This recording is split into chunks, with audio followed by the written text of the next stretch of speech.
the dancing world, at least in the Bay Area, they knew me as the rubber band man. And that came about because there's a song by the Spinners called The Rubber Band Man. And my dad used to always sing the song to me. And so that's how it came about. Wow. The Spinners, yeah. There's a couple things that really hit me heavy.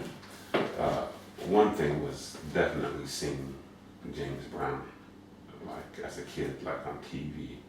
It just, this person was just, I'd never seen anything like it. He looked inhuman. It was like a super person to me. This guy had charisma,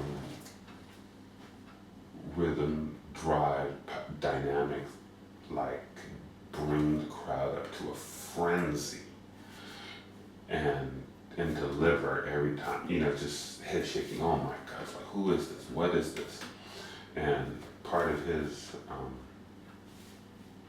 makeup, was the great funk music that he made, his drive, and the fact that dancing was a big part of his thing, And so that really struck a chord in me early, as it did everybody else that saw this guy. And that was like some of my early influences, just wanting to try your best to, to do anything that this guy did, It's kind of very much the same way people imitated, like Michael Jackson when you're starting. And also was trying to be like the Jacksons, and grew my afro just like that. Tried to wear my bell bottoms just like that, stuff like that. So Jerry Curls. I didn't go to the Jerry Curl first, but my family did. So yeah, I remember loaning shirts and then getting them back, like just slopping wet around the collar. But those things got me into dancing, and then other people helped, like afterwards, like in the 70s, definitely Soul Train, and seeing these people like once a week just validate, like just, these magnetic people. Any chance anybody has to dance is good. Is it the most fun environment? Could be, depending on what kind of personality you are. If you need to be relaxed and not under a lot of pressure to do your best, then maybe that's not the best environment. If you need to be pushed so you can measure yourself to see what you really can do, maybe that is the perfect environment. So it really just depends and boils down to who you are and what phase you are in your development. The way I remember battles being was like I took it as close to life and death as you can imagine. Like if you lost a battle, it was public ridicule. All the people that had supported you saying, it's like, I'm not good at anything else. I'm like, I'm not good at team sports. This is my card. This is my meal ticket. Yeah. I don't want to like mess up my meal ticket. So I take these things very seriously. And I never ever felt that I was like the best dancer, When I would battle people, I would have, there would be a definite like reason why I was battling these people. I wouldn't just battle people for no reason. A lot of times, like I had like a little reputation, and people heard rumors, and then they wanted to see what I had, and they would test me, and they'd approach me, and then I'd answer. And sometimes people would be being cool, and I'm like, no, I'm gonna teach this person a lesson. Yeah. You know, there was always like a cause in back of the battles, and I wouldn't battle people that were my friends. I mean, it's personal. You know, you're defaced publicly. But you know, I wouldn't want to do that to my friends. It's like it's very personal. You know, and before I would allow myself to lose, I mean, I would injure myself before I would allow myself to lose. I would just the further and further the battle went on, the bigger and bigger risks I would take of endangering myself, or you know what I mean. I'd go for what I knew, you know, everything in my power. You know, the risk is bigger and bigger. Now, some people can bring themselves to that mental level when they're battling, but when I'm in battling friends or people that I know or people that I see up and coming, I see myself in them when I was younger, like being super hungry, and so I like, but I don't feel that same kind of like, no, this person must die mentality. I just don't. I'm much more into like battling myself, being better than I was here. Where has this gone? I used to be able to do this. How can I do this now? What do I need? How can I answer this person? I'm like in a different place. But after you know, but when the round is up, I didn't feel aggressive towards them in the round. After, I'm still cool with them. It's not like this personal kind of thing that I felt before. It's more exchangey than it is like, yeah, it was something else before. You know, and speaking of which, there'd be like violence connected to these battles. You know what I mean? If you take someone out, like they're not just gonna allow you to just walk over their pride and reputation publicly. These people they have to resort to fight or something. Your friends, but the people it got really tense. You know, you take somebody's move.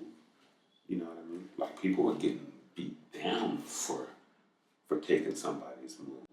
If you didn't know the people whose move you're doing, like if you didn't exchange and if you weren't down on them, you weren't allowed to use some. That's like, you know, but no, this is not the case now. Now it's in the information society, things have gotten a lot more advanced technically, and somebody's very personal things that they've developed could wind up being the next generation's foundation. Oh yeah, everybody does this thing and they build on for it. That's perfectly fine. But, you know, people would be very convicted and loyal, and you know what I mean? And things would come to blows, you know, in a hot second. Yeah.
Salah.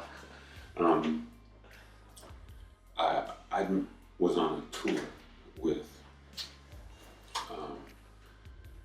Summer Rocksteady, Severin Jones,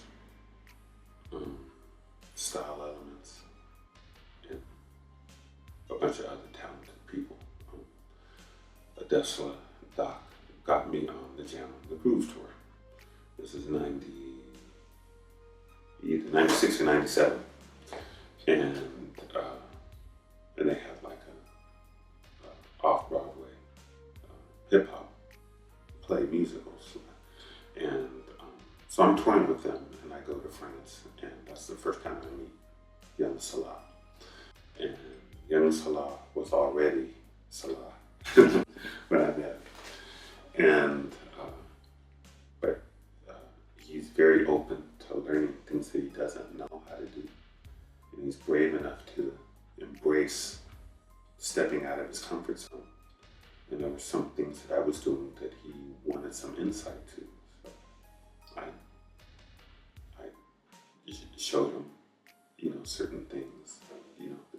He asked me and I told him. And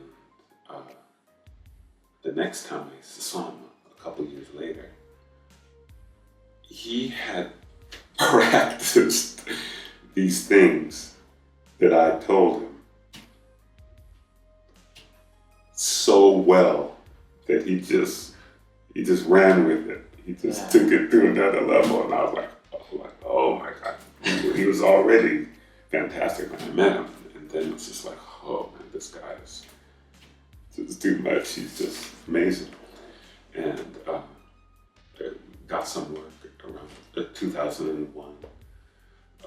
A friend of mine named Martin Ferretti, the guy that has Street Star, that does an event that's connected with Juste Debout for Sweden. Bring him over to do this thing, this big yearly event that happens in Europe called the Melody Festival. And so I brought Taco, Salah, myself, and a bunch of other fantastic French talent. So I was working with them then. So I'd seen them off and on through the years. Not too long after this, in 2003, 2002, a good friend of mine named Locksmith, Henrik Christensen, fantastic dancer from Denmark, out of control crew. He tells me about this event, and he's completely inspired by house dancing, and he's telling me all about it, telling me about the people, telling me about everything, telling me about this fantastic event. And I'm like, okay, all right. He goes, no, you don't understand. It's not okay. You have to see this. You have to. Damon, you would not believe. And I'm like, oh, okay. And he goes, no, you don't. No, you don't get it. I'm going to send you the DVD. I'm like, okay. So, but what happens is the Juste Debout team, from the time they have this event, it's like somewhere around February, March.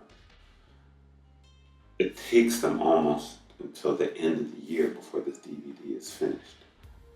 So I had long forgotten about this word, just a what? I didn't understand. I could barely pronounce it, And I get this DVD in the mail. Henrik sent me this thing, and I put it in my computer, and I watched this thing, and it just floored me. Just kicked my ass. I just could not believe how good these people were. And I was just like, oh.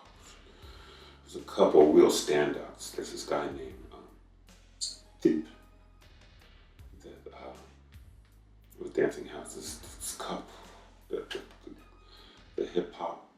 It was dancing house then. Yeah, and then just the level that people were on. There are things that I had felt that I wish Poppin had went into this direction, but it didn't for various reasons and trends and things like this. And I was like, oh, but I want to move like the way they're moving in the hip hop thing, and I want to do that what they're doing in that.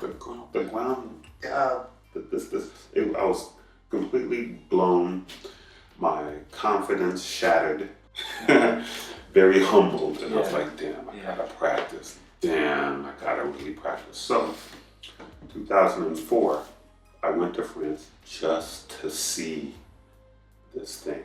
I was too scared to enter the contest because I'm like, oh, maybe I'm too old for this. I think I was 39, just about to be 40, and it was like messing with my mind a little bit. And I was like, I don't know, okay.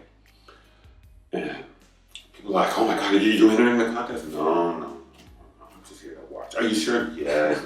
No. People repeat this question hundreds of times in this day.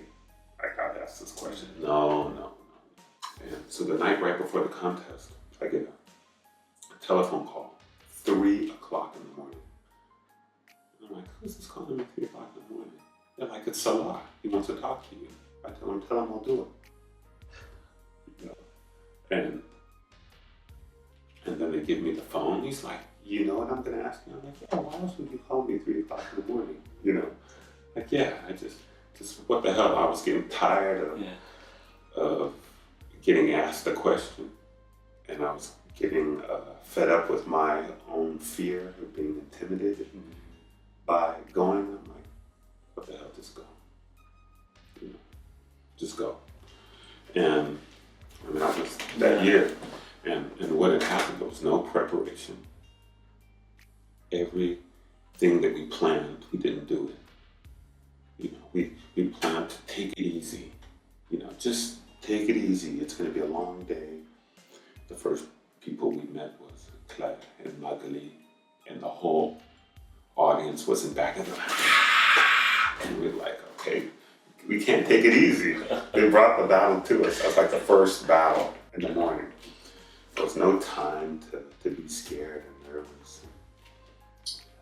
And so that was that day. And there was loads of weird, unplanned things that later when I look back at the footage, it looks like it was planned.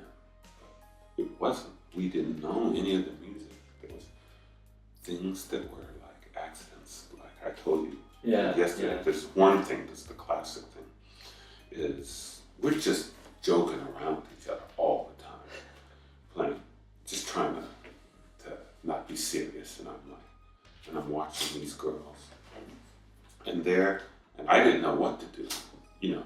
But when I watched them, they're reminding me of things. Oh, okay, she did that. Okay, I'm gonna do this. And I'm like, so I'm watching. Remember, we didn't know the music.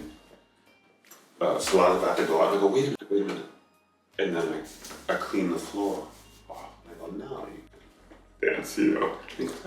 And exactly when he steps on the spot, the music slows down. And this looks, in retrospect, like I knew this and had anticipated this thing. And none of this was planned. We did not know the music. We were really in the now right then. And we were in the presence of God. And yeah. It's heavy. It's tripping us up. Like he's a very religious person. It's like I believe very much in God, and sometimes you remember, sometimes you don't remember. But this day, it's like our forefathers, some spirits, God, whatever is your faith or however you care to explain all these coincidences happening over and over again, it was made very obvious to us that this was supposed to be happening, that we were supposed to be doing this. We had outside help, and it was freaking us out a little bit. These things happen over and over again. Because did you plan that? So you know, like we were trying to keep a poker face. You know, this stuff was happening over and over and over and over again. So, and then, you know, fast forward 10 years, and I talked to individuals such as yourself to tell me like this is the first thing that they had ever seen. And I go to Brazil for the Rio H2K event just not so long ago, and they tell me that this was like their foundation. This is the first time they'd seen, that was the first big footage that they got was of myself and Salah doing this battle and how influential it was for them. And I'm not really, I'm more into my daily life. I'm not walking around thinking about, I'm some champ or this, it's not the case. And I don't make a lot of money. I catch the subway, I go to work, I like my work. But, to be invited, many years down the line to countries and to visit people and for people to tell me how important this moment meant to them is very, very humbling. And I remember at the moment when I was doing this, thinking like, no, I'm gonna end this battle.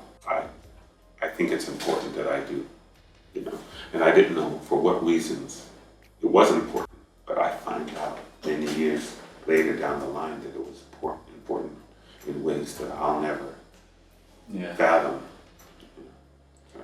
Really, that's like a really spooky point in my life. It is, man. And the last thing about this thing is exactly when it happened. It happened at a very important point in my life because I was, there were some circumstances had happened in my life with my dance career, and it took a change right at this time.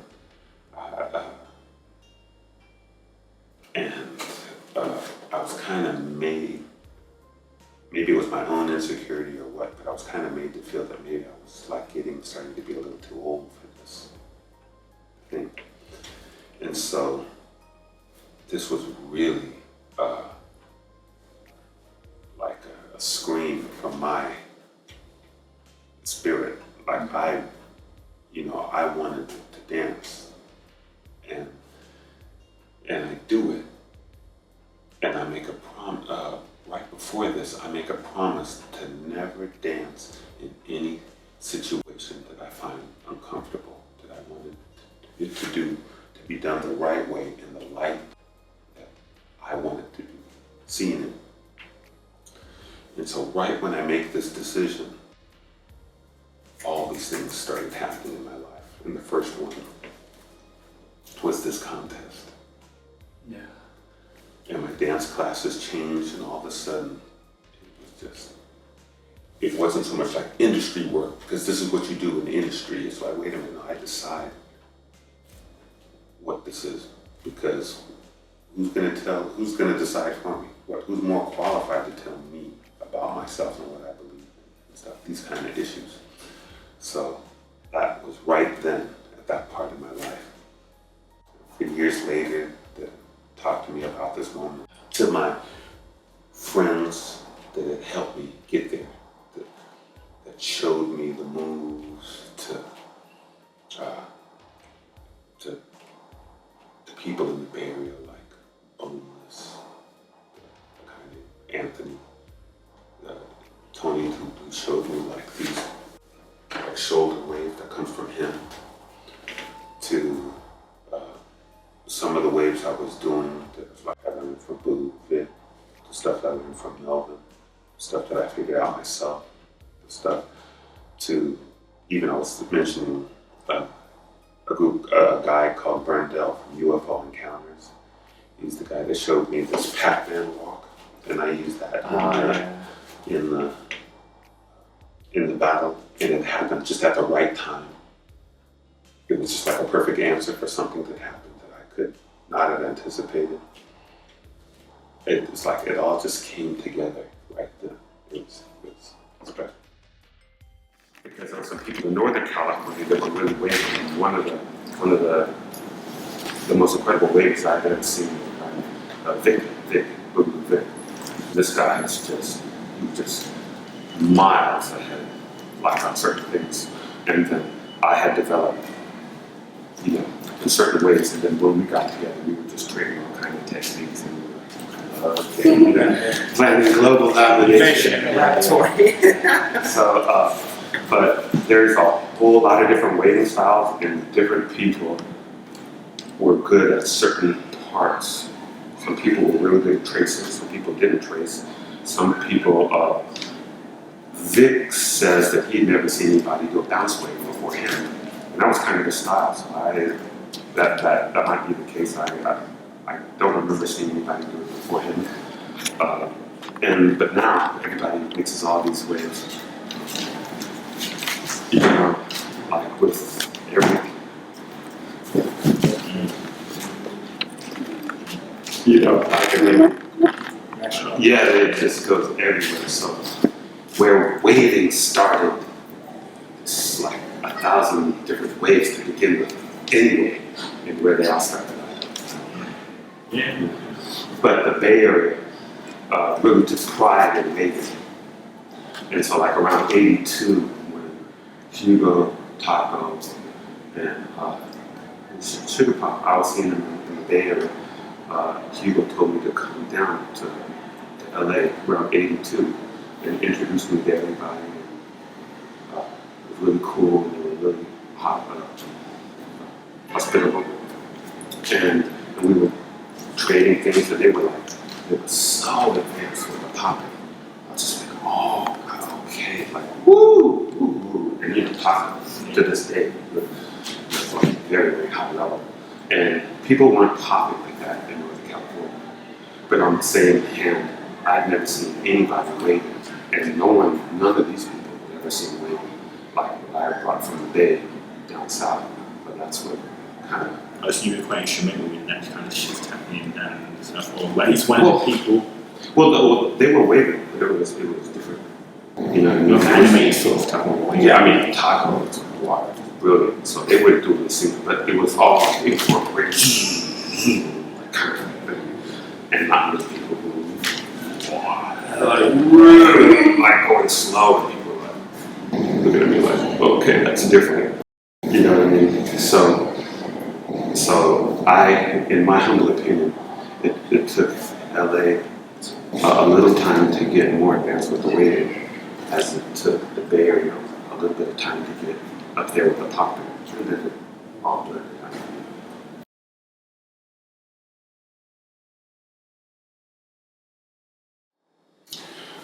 It's interesting because exactly where I thought the scene was going is exactly where it's gone. Like, people are so much better dancers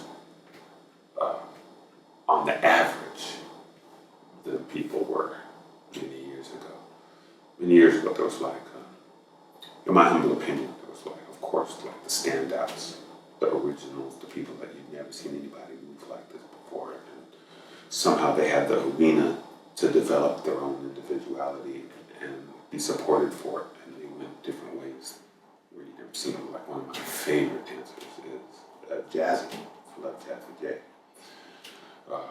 Soulfire, and he looked really different to me than a lot of other people, and he had the time to hone his skills and stuff like this, and many years down the line, it's like some of his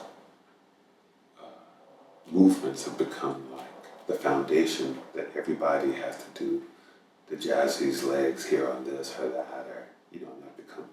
And that's where a lot of people start, or they may start like seeing Pete. Pete is advanced. They might start seeing a Taco, and that's their starting point. And they're doing these things, and they may not necessarily realize how advanced they are because other people are doing it. You're in your community, that's what everybody did. But it's a lot more advanced now than I remembered it. It's like things were really basic. when I look back at like old footage from the late 70s, I I mean, I thought it was the baddest dude on the planet. It was terrible. It was really goofy. It was horrible, you know.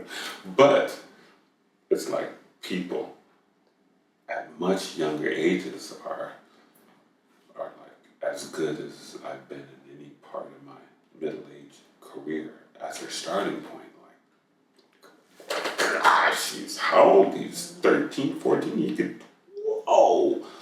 And these people that are, you know, late teens, early 20s are just monsters.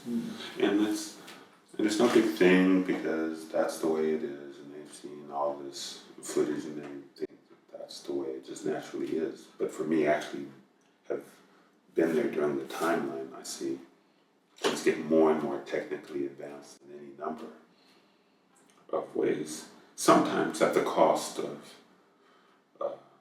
some other things. Sometimes at the cost of grooving. Sometimes at the cost, but you know. Everything is a reflection of the music that you hear. You know what I mean? The times, yeah. Yeah, a lot of the slow, mid-tempo, groovy, it's like people don't listen to that music. So why would they know this? You know. And on the other hand, you take like somebody that is from old groove school and you get them into some of the new beats that is like standard now. You know, they'd be lost. It's too syncopated, too abstract for them. You know, so there's, I definitely see things getting a lot more advanced. And I see like people starting now wanting to do older things that are more associated with funk and groove. People are going back to strutting. Like that was really a surprise for me to see like Europeans like want to strut. And yeah, and these are like some of the real starting points, like that I'd seen from the Bay Area for some of these dance styles. It's like some of my earliest recollections of people mannequing and roboting in a funky way before we had heard the word boogaloo. It was like this is how some of the people were moving. You know, it didn't look like Fresno boogaloo. There was like a lot of these type of robotic movements and elements in their vocabulary. So the fact that people want to go back to this is really exciting for me. Yeah. Because I left there a long time ago. I'm influenced by everything that attracts my eyes.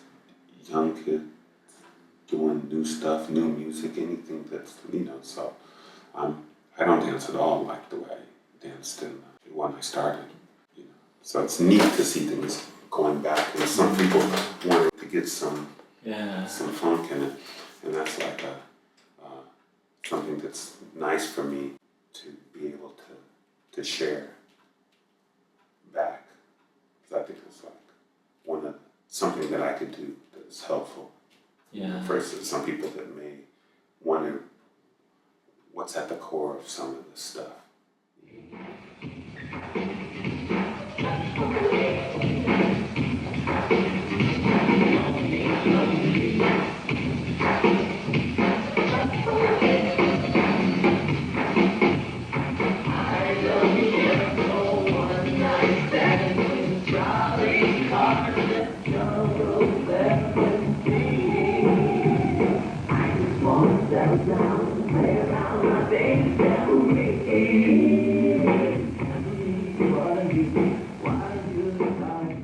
I was in Amsterdam, either at the end of '85 or at the beginning of '86. So this is right a few weeks before I moved to Sweden.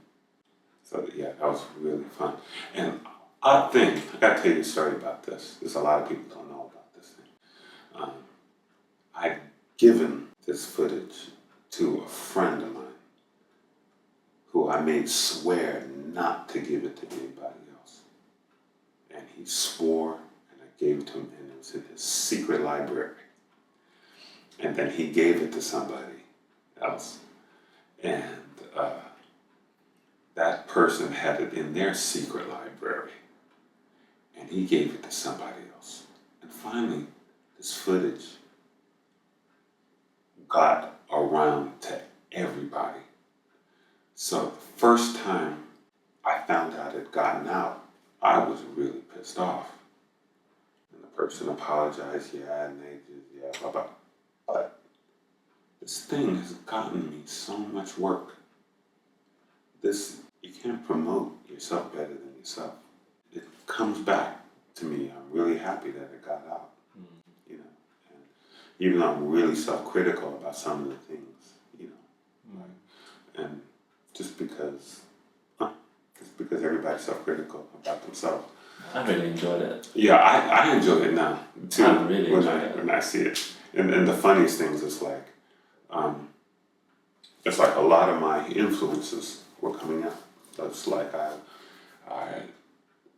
there's some stuff I was doing that I saw Jazzy do, and then I was like trying to figure that out, and I tried to mix it in with things of my own,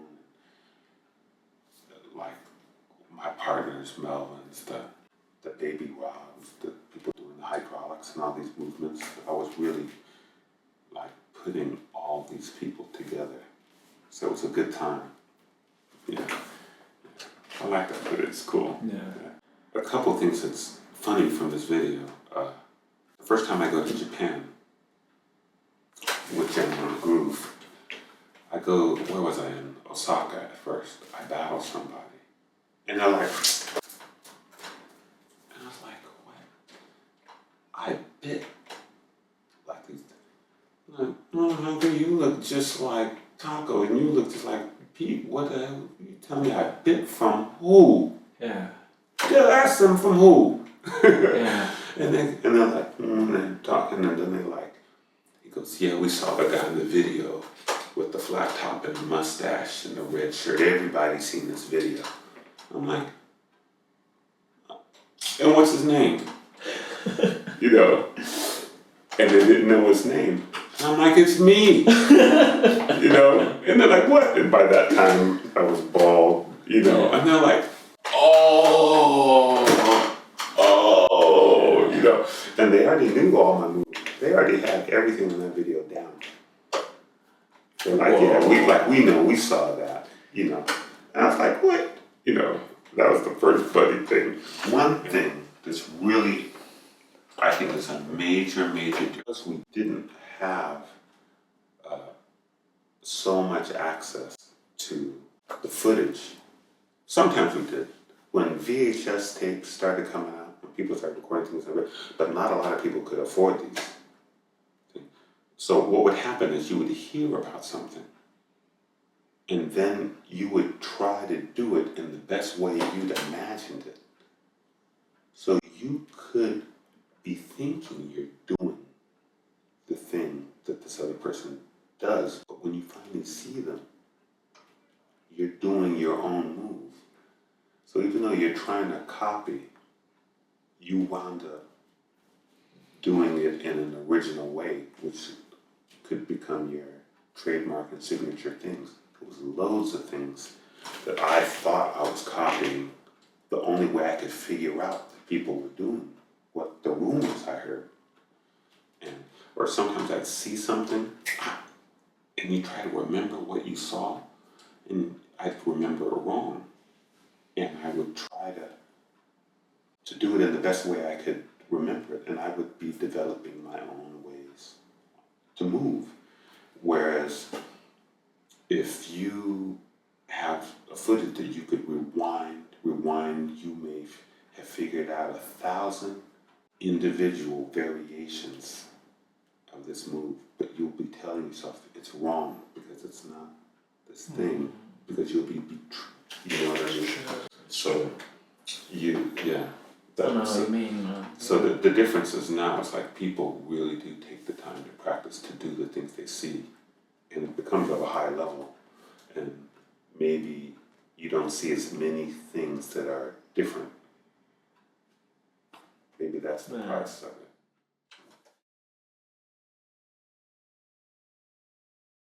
If you see something that you like, definitely tell that person that you like what you're seeing to help be a community, because community is really important.